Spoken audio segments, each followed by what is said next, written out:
Welcome to my workshop. You are watching Casual DIY channel, and today we're going to be exploring an interesting jig that you can buy on Banggood. Mainly this 2-in-1, however it actually will help you with a third task: Enjoywood shelf pin and hinge jig. It could give you an edge in those tasks that require a bit of precision, and to be fair, they're usually quite time consuming as well. So let's check this out. Now, as you can see, it is in that nice red color that we all love. However, the price tag of this is actually not too bad. So today we're going to have a look how easy it is to use it, how accurate it is, how about the quality, if it's actually any good at all. And on top of it, as I mentioned, it does have a third use as well. You can use this to attach handles to your cabinets or drawers quite easily as well. At least that's what I'm hoping for, and we're going to check that out in today's video. First of all though, have a look what comes in this little box. So we do get this plate. The quality of it seems to be alright, you know, it's actually quite heavy. However, the painting job on it, or whatever process is used to actually get this color on this, it's not super great. Over here, don't think, oh, there we go, I think you can see that now. It's not perfect, that's for sure. However, as a piece of metal, it seems to be quite accurate and precise, as I did use my calipers to check the distances, and they do match accordingly. So in the box, apart from that, everything's, you know, more or less neatly packaged here. You do get the Forstner bit for drilling holes for the hinges. You get the guide. In this little bag, we've got two keys, we've got a stop pin, we've got a collet for the Forstner bit as well, and we've got two sort of clamps, but also these work as positive stops for the jig. I'll show you how that works later. And over here, in total, you do have 6 drill bits, 3 different sizes, and they are 2mm, 5mm, and 6.25mm. Now these guides on the jig are here to guide your drill bits. Okay, so the smaller one will take the 5mm drill bit, and the larger one 6.25. And what you can do is actually swap them around. Okay, so you can just unscrew them just like so and put it wherever you want. Okay, so if you need to swap the places for them, it's not a problem, to accommodate the workpiece you're working on, to make sure you've got the right holes in the correct positions. On top of it, you do have notches at the top, so that will indicate the center of the holes that you're going to be drilling. As you can see here, you do have another scale in metric and in imperial. That's to make sure that your Forstner bit is at the correct depth when it's put in this guide, to make sure you are drilling the correct depth of your holes for the hinges. Now with the jig, you do get these. Okay, so you can drive them in like so, and that means the hinge, the hole that's going to be drilled through here, will be 3mm away from the edge itself, and you've got increments of 1mm right up to 6mm in total. So these holes, these positive stops over here, they are dedicated for the hinge option of this jig. On top of it, you do have some smaller holes just over here to indicate the position of the screw holes for the hinges as well. But for example, if you want to do the shelf pins, you will be using these holes, okay, for the positive stops on the edge of your board. Okay, so you just install them like so, and then you've got clear marks to say what is the distance from the middle of that top hole. So you've got 64mm, 50mm, and 37mm to accommodate any sizes or any positions you want. And obviously you do have a secondary row of holes as well if you need to line it up to your work. You can actually use these positive stops as some sort of a clamping mechanism, as your workpiece will be just over here, and as you do it up, it will latch onto that piece of work. But I'm going to show you how that works in a second. However, the jig is big enough to actually use some normal proper clamps as well if you need to. You also do have this stop pin, so if you're going to be drilling holes for the shelf pins across a long cabinet, that's going to speed up the process, as that's going to basically go in the first hole that you pre-drilled, and then when you get to the last one, you just swap places, move it along the piece of work. So that's a really good addition here to speed up the process. But, you know, enough of theory, let's put this in practice. Right, first job for this jig is to install this handle on the front of a drawer, okay? It's just a piece of scrap chipboard that I've got that's laminated with melamine. Now, the distances between the holes can actually accommodate most common sizes of the handles. So we've got 64 millimeters over here, 128 millimeters, and 192 millimeters. However, obviously you do have a middle one if you just got a single knob. And for example, my handle corresponds to this layout, okay? Just like so. So I'm gonna set this up and see how easy or hard it is to use it. I'm gonna whack this in my vise and we're gonna work on it. Alright, so as I said, let's pretend that's the front of our drawer, and I need to locate the handle somewhere in the middle, just like here. Obviously, if you are going to be making this, you will know exactly where to put this. I'm just going to eyeball it, and let's say I want it over here. So what you can do, draw a line where you want the handle, and then use those little pins here to make sure you're in the right place. However, I'm actually going to be using the positive stops that are already on the jig. So I'm going to eyeball it. Let's say that position, maybe a little bit higher. So I'm going to go with the 50 millimeter mark. So the middle hole's just over here. To do that, I'm just going to install my positive stops.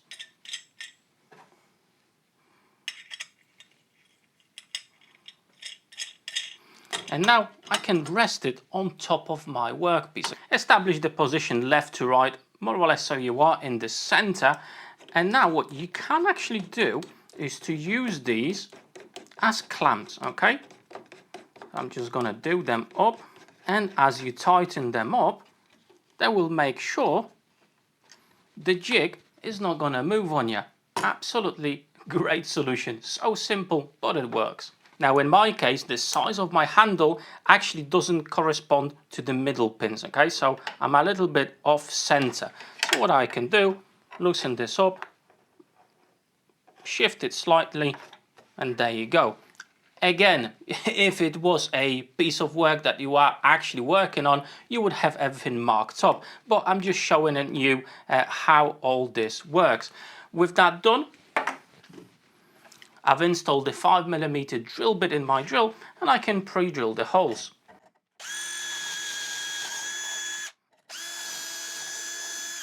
And there you go, the holes are pre-drilled. Let's unlock our clamping system. Perfect, beautiful holes. So now let's install the handle itself.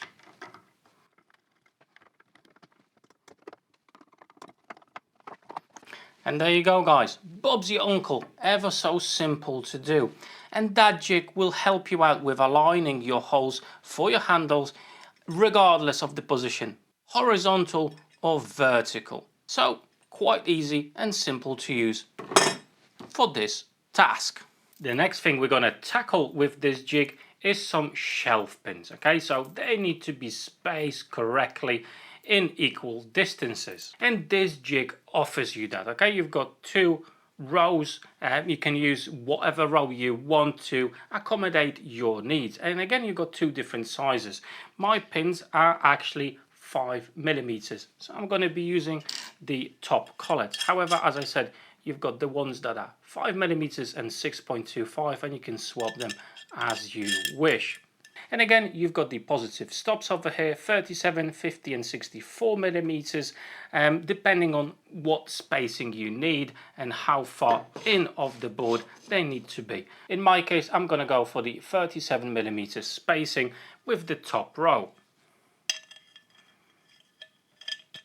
And again, you do have those pins. If you've got a marked up line on your piece of work, you can use that to make sure in the right place. However, I'm going to be using the distances that are built into this jig.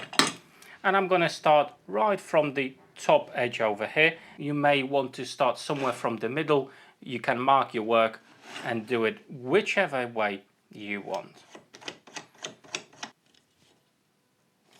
And there we go, the jig is nice and stable, that's not going absolutely anywhere. And at this point we are getting to the first negative about this jig. Well, you actually do not get any stop collar for the drill bit, okay? So you could go through your board and you don't want that. The drill bit itself needs to stop at a certain depth so it will accommodate the pin itself, but at the same time will not go through the material itself. And unfortunately this jig doesn't offer you the stop collar for the drill bits, and that's why you need to mark your drill bit somehow to let you know where to stop as you're going to be pre-drilling the holes.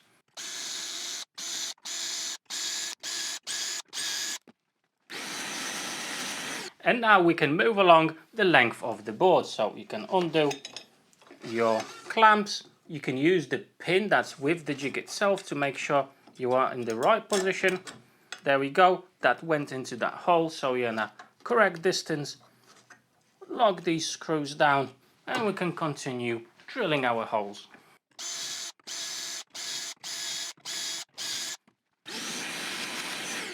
And now we can install our shelf pins.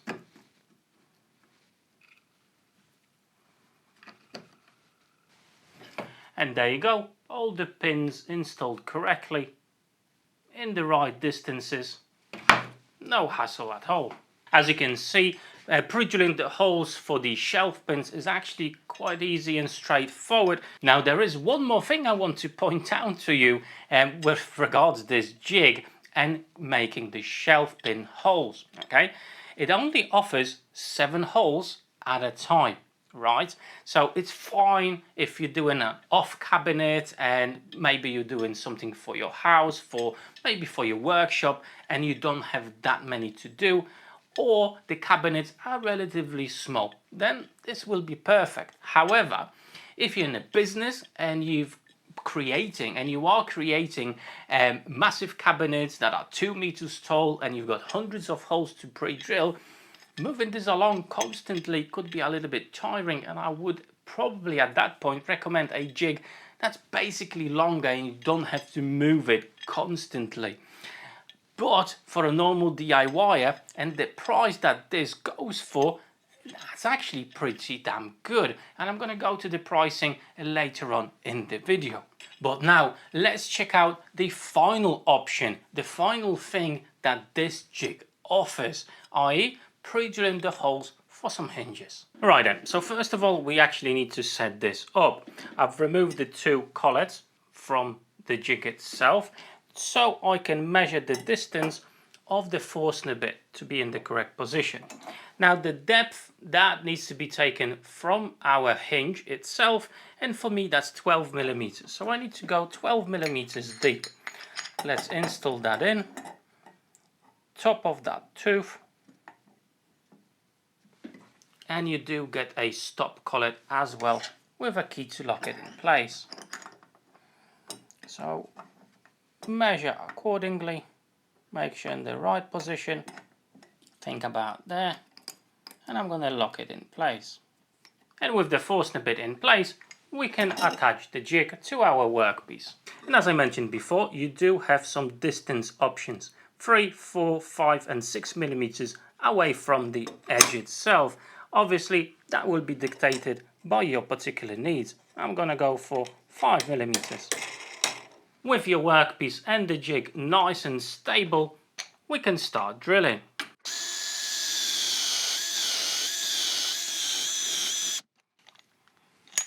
There we go. Okay, our hole is pre-drilled, but hang on, don't move the jig yet. Now you do have those smaller holes on each side that corresponds to the location for the holes for the screws to attach the hinge to your workpiece. Okay, so more or less we can position that, and I can see 48. That's the location where we need to pre-drill. And for that, in this set, you do get a 2mm drill bit. So we can pre-drill the holes for our screws. And now we can take off the jig itself. Fits absolutely perfectly. No issues at all. There you go. The hinge is installed. As you can see, installing a hinge is actually quite simple with this jig. It works fine. The positive stops will make sure that you always are in the correct position, and how the jig is actually designed, it's quite easy to align it to any marks on your workpiece you may have. However, it's not all pink and fluffy in this scenario as well. Now, this particular jig doesn't offer you any dust collection. As you are pre-drilling, all the sawdust will gather in this little tube over here. From this perspective, there's definitely better options for hinge installation, and I do actually have a video and a fantastic jig for placing hinges from Banggood as well. I'm going to leave a link to that video so you can go have a look and check it out. On top of it, what this jig doesn't offer you is a position for the screws for the second part of the hinge itself. Okay, I'm not sure if the holes, the smaller holes located on the jig in the middle that we use to attach the hinge itself, should align with the second base plate of the hinge. In my case, they actually don't, and I don't think they will in most scenarios. So unfortunately, you do not get the second part that will align this to the second part of your cabinet to make sure the plate is in the correct position. In most cases, it's not a big deal. It's quite easy to mark it up, offer it to your cabinet, and just mark it off and pre-drill the holes, as you know, they usually are quite flexible with that. However, the other video I just mentioned, that jig does offer you that option. So again, go have a look and check it out if primarily what you need is a jig for hinges. And there you go, guys, nice and simple jig. It's neatly designed, everything is nice and visible here, and it will help you in those three main tasks with the handles for your cabinets, shelf pins as well, and the hinges. Okay, one simple jig for 3 tasks that usually do take a lot of time and measurement and everything like that. Now the jig itself, as I did show you in the video, does have some shortcomings with the dust collection, for example, or lack of stop collar for the drill bits when you're doing the shelf pin holes. On top of it, it's missing a part, i.e. it doesn't have one to actually mark the position of the holes for the second part of the hinge. However, when you actually consider the price tag of this jig, which is only around $35, this is actually a pretty good deal, as it will help you with 3 different tasks around your cabinet making. From that perspective, I think this is not too bad, even considering the shortfalls of it. Now, as you know, or maybe not, I am actually partnered with Banggood, and from time to time they do send me a bunch of tools to try out and maybe make a video. And I found this jig quite appealing, hence I've made a video on this. And I do actually have some discount codes for you as well if you're interested in buying this. So the link to this product and the discount code, you can find that down below in the description of this video. Now I hope today's video was helpful to you, and now you can make an educated purchase, or actually pass this tool and look for something else, as it may not be fitting your needs. Whatever you're going to decide, drop me that like button down below, And don't go just yet. I do have some really cool playlists just over here with plenty of fantastic videos. Click on those and maybe you'll find your next video to watch. But for today, that's all. Thank you very much. Take care.